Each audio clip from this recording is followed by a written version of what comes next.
জেলা থেকে সরাসরিতে এবার মুর্শিদাবাদের দিকে নজর রাখবো, কারণ ভরতপুর রীতিমতো উত্তপ্ত। তৃণমূলের গোষ্ঠীদ্বন্দ্ব, আর সেই গোষ্ঠীদ্বন্দ্বে উত্তপ্ত ভরতপুর। যে ছবি আপনারা দেখছেন, বিধায়ক ও ব্লক সভাপতি গোষ্ঠীর মধ্যে রীতিমতো মারপিট, বাইক ভাঙচুর, ঘটনাস্থলে বিশাল পুলিশ বাহিনী, র্যাব।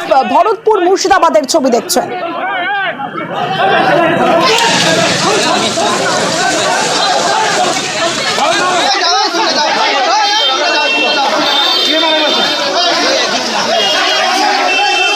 প্রতিনিধি প্রণব রয়েছে, প্রণবের সঙ্গে কথা বলবো। প্রণব, এই যে দুই গোষ্ঠীর মারপিট রীতিমতো উত্তপ্ত, কি থেকে ঘটনার সূত্রপাত, কেন এই পরিস্থিতির সৃষ্টি হলো?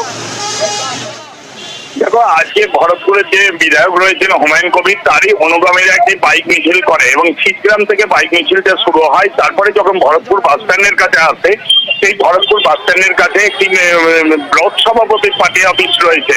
সেই ব্লক সভাপতির পার্টি অফিস থেকে প্রচুর তার অনুগামীরা বের হয়ে তোমার বেধড়কভাবে মারধর করে বলে অভিযোগ। তাদের ওপর চড়া হয়, পাল্টায় এরা মারধর করে এবং ঘটনাস্থলে সেই সময় কিন্তু উপস্থিত ছিল ভরতপুর থানার বিশাল পুলিশ।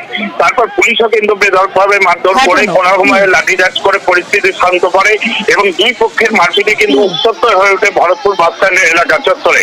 প্রথমত গতকালকে কিন্তু বিধায়কের ব্লক সভাপতির অনুগামীরা একটি মিছিল বের করে এবং হুমায়ুন কবির যে বিধায়ক রয়েছেন তার বিরুদ্ধে আর কি প্রচার করেন এবং তার দুই গোষ্ঠীর এই সংঘর্ষে রীতিমতো উত্তপ্ত হয়ে ওঠে ভরতপুর।